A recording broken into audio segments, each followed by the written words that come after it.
From high atop the battlements of Castle Curmudgeon, where Pin the Prosthetic Ass on Brie Larson was just voted the #1 most popular children's game for the 9th consecutive year.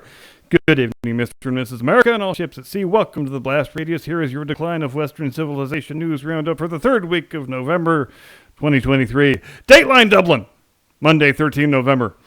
A 39-year-old man who dresses up like a woman and for some reason is allowed to play Gaelic football against young women and teen girls has been announced as this year's recipient of something called the Gallus LGBTQ+ Sports Award.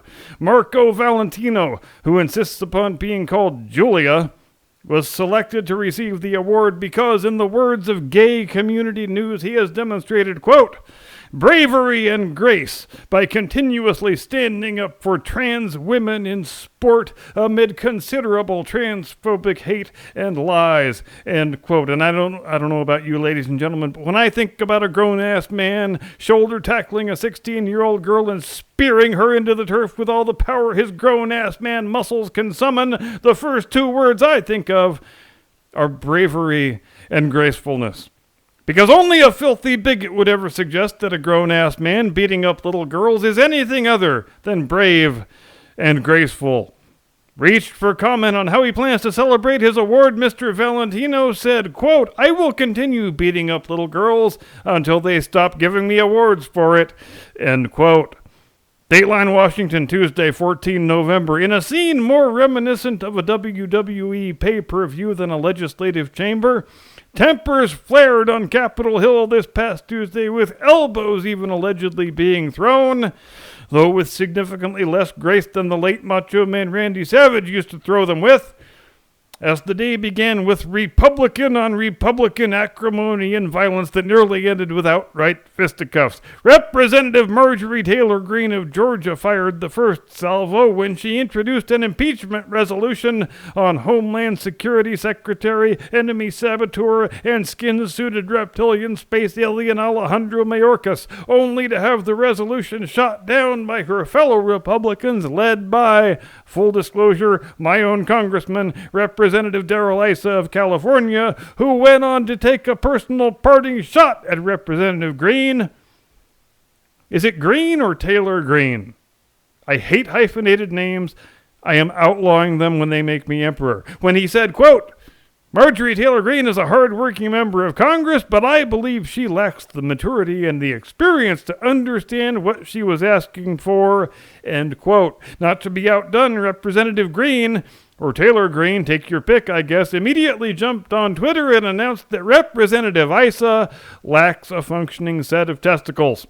And since Congress is literally no different from high school, everybody in the Republican caucus quickly had to choose sides between Team Issa and Team Greene. Representative Tim Burchett of Tennessee, who decided that he was on Team Marjorie, was doing a live shot with CNN when Representative and erstwhile Speaker of the House Kevin McCarthy of California, who had declared his own self for Team Darrell, allegedly walked past and delivered what Representative Burchett described as, quote, a clean shot to the kidneys, end quote. Ladies and gentlemen, I give you your loyal opposition party. It's unclear to this reporter how they always manage to steal defeat from the jaws of victory. No idea how that happens. Dateline Hollywood, Wednesday, 15 November. Fresh off its historic first ever, best ever opening for a film directed by a strong, powerful, queer woman of color who don't need no man for nothing, the box office juggernaut known as The Marvels is the proud new owner of the lowest first Monday total in the history of Marvel Studios. And yes, that does include the god-awful Edward Norton Incredible Hulk movie, if you can believe that. So, as if a 46 million domestic, 110 million worldwide opening weekend wasn't disastrous enough, the picture did, and honestly, I can't even believe this number is real, 2.4 million on Monday.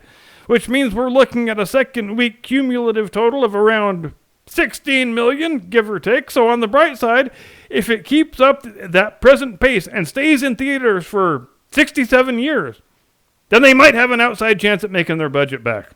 Reach for comment, director and strong, powerful, queer woman of color who don't need no man for nothing, Nia DaCosta, said, quote, the only way to smash the toxic white male heterosexual superhero patriarchy is by everybody seeing my shitty movie at least 14 times, or else the racists win, end quote. Dateline to LBC, Thursday the motherfucking 16th of November and shit. Legendary hip-hop superstar Snoop Dogg shook the foundations of everything you think you know about the world this week when he announced, and this is real as God is my witness, that he is no longer going to smoke weed. Which is a bit like Santa Claus saying he's going to go clean-shaven and work off his beer gut, or Elvis saying he's going to swear off fried peanut butter and bacon sandwiches. But it's okay, folks. We can get through this together, one bong load at a time, because if there was ever an occasion when it feels like the whole world's gone freaking mad and there's no place to seek solace except in the devil's lettuce, I think we can safely say this here is such an occasion. But let's hear it from Mr. Dog himself. Quote, "After much consideration and conversation with my family, I have decided to give up smoke. Please respect my privacy at this time," end quote. And I love that last part, as if he is bereaved over the death of a loved one or something. Please respect my privacy at this time? Dude? I feel like the duty of telling you this shouldn't fall to me, but evidently it does, so here it is. You did retain the option of not sharing this news with the entire world. You did retain the option of giving up the sin spinach and keeping it to your damn self. So the please respect my privacy thing, well, it rings a little bit hollow in the view of this reporter. It's almost like you wanted to get your name in all the headlines as quickly as possible, and that was the easiest route that you could think of. Call me a hopeless cynic, I guess. Oh, and if this dude actually abstains from weed for 90 days, I will do this program buck-ass naked. Dateline Seoul, Friday, 17 November. And speaking of earth-shattering news that's sure to have a wide-ranging cultural ramification, the government of South Korea has announced its intention to ban the sale and consumption of dog meat. Speaking at a meeting of government officials and animal rights activists, Yu Wee-dong, policy chief of the ruling People Power Party, said, quote, "It is time to put an end to social conflicts and controversies around dog meat consumption through the enactment of a special act to end it," end quote. Though the bill is expected to receive broad bipartisan support in the legislature, Korean dog meat farmers, and there's a job title nobody should ever want, they are fighting mad over what they perceive as an unwarranted governmental intrusion into their businesses and livelihoods.